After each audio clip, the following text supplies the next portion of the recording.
So there are lots more things we can do with strings. The next one I'm going to talk about is selecting subsequences from strings. So what we've seen so far, we've used indexing where we have a string, we have our square bracket, we have some expression that produces one number, and we have our close square bracket. And that gives us a one character string at whatever position the number refers to in the string here. The other thing we can do with square brackets is select a subsequence of the string. Instead of just having one expression here, what we can have is an expression.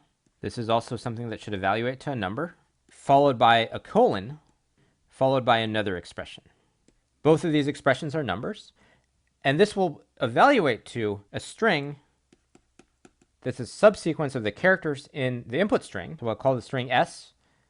The value of this number we'll call start, and the value of this number we'll call stop. And what the result is a string that's a subsequence of all the characters in s in the string that we had here, starting from position start, so the number to the left of the colon, and ending with position stop, but not including that character. So it's going to really include the characters from position start up through stop minus 1. So this construct allows us to select from any string a subsequence of continuous characters in that string. So let's try an example in the Python interpreter. I'm going to initialize the variable word to be the string assume. And using the single index operator we saw initially, we can select a character from word. So if I select word index 3, that will give us the fourth character, 0, 1, 2, 3, which is u. And when we run that, we see the result is u.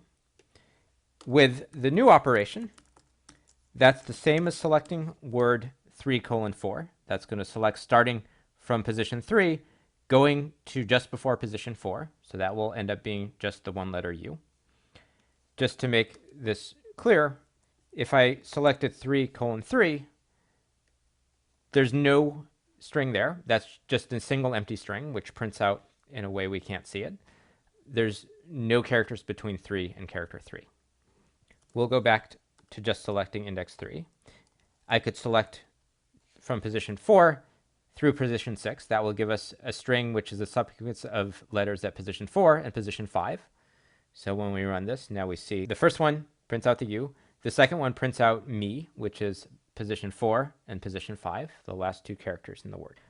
I'll show you one other thing we can do, which is leave one of the sides of the colon empty. So if we did 4 colon to the end, that will select from position 4 to the end. We don't need to actually count the characters to know where the end is. So that will produce the same thing as we did before. We can also leave nothing in front of the colon.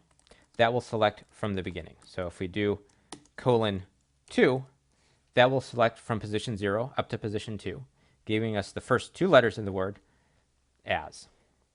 And we could leave both sides blank, selecting word square bracket colon square bracket with nothing on either side.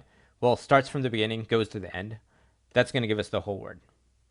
There's no good reason to ever want to do this, but it's consistent with the syntax where we can leave one side of the colon empty, and that means selecting from either the beginning or the end.